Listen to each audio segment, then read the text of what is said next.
Some self-help books are harmless.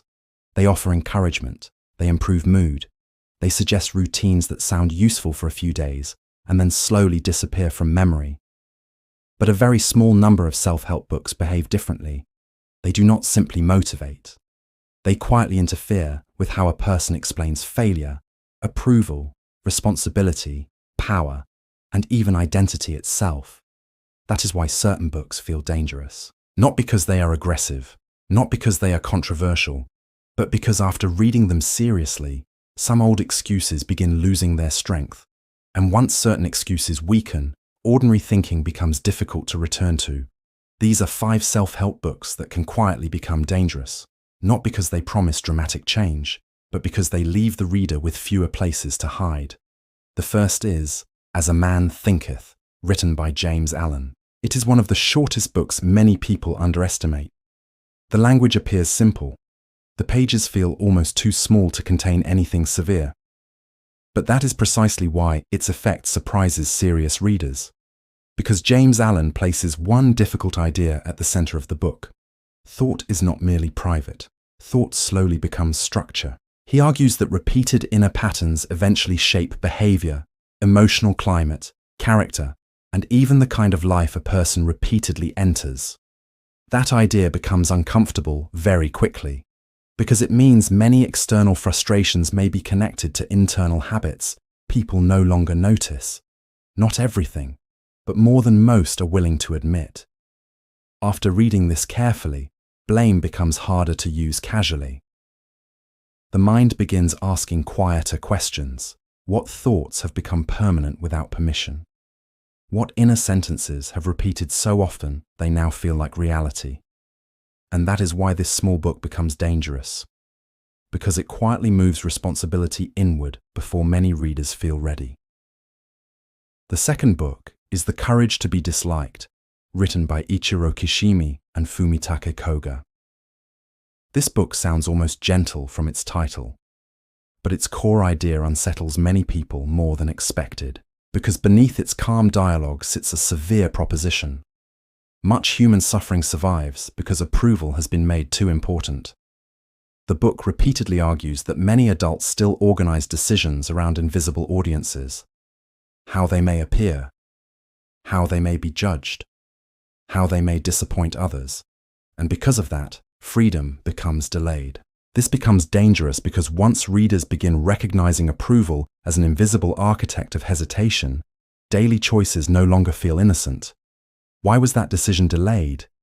Why was that opinion softened? Why was that opportunity ignored? Sometimes the answer is not lack of ability. Sometimes it is fear of social friction wearing polite clothes.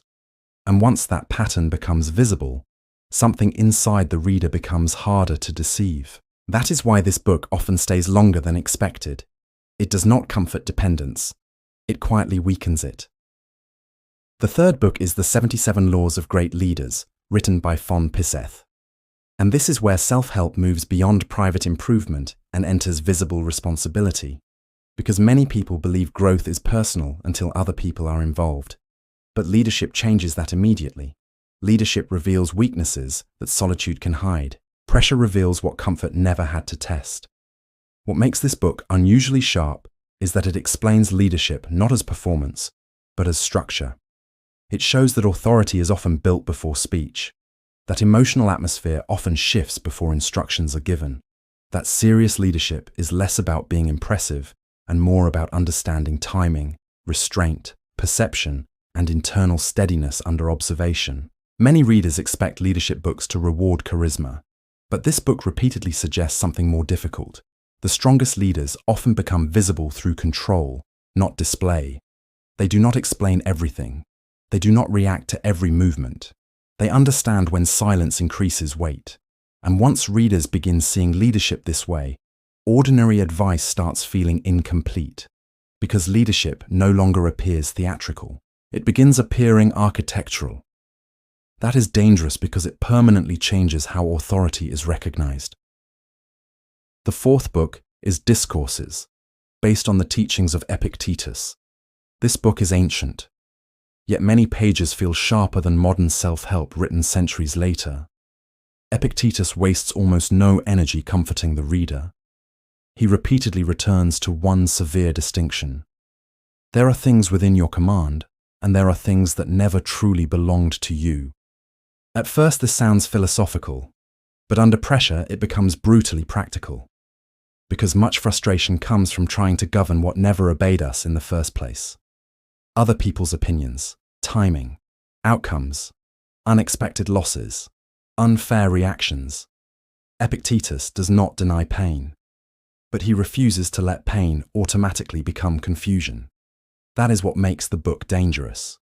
It strips away emotional waste. After reading it seriously, many daily frustrations begin revealing how much energy has been spent resisting reality rather than governing response. And once that becomes visible, emotional habits begin looking expensive. The fifth book is Self-Reliance, written by Waldo Emerson. This final book completes the danger quietly, because Emerson attacks one of the oldest habits in human life, the habit of borrowing too much inner permission from outside approval. He argues that self-trust is not vanity, it is necessity. Without it, intelligent people often become diluted by louder expectations around them. What makes this dangerous is that many readers discover how often they adjusted their thinking simply to remain acceptable. How often instinct was postponed because consensus felt safer. How often originality was softened before it even had a chance to breathe. And once that awareness enters deeply, imitation begins feeling costly, not morally wrong, but expensive to identity. That is why this essay remains powerful long after its age suggests it should have faded, because independence remains rare even in highly informed societies. Together, these 5 books form a very different kind of self-help shelf. One attacks thought, one attacks approval, one teaches structural leadership, one teaches internal command, one restores independent mind. And that is why they become dangerous. Because dangerous books do not usually shout. They remove illusions quietly. They leave fewer places for excuses to survive. And when excuses begin disappearing, something else often begins. A different level of seriousness.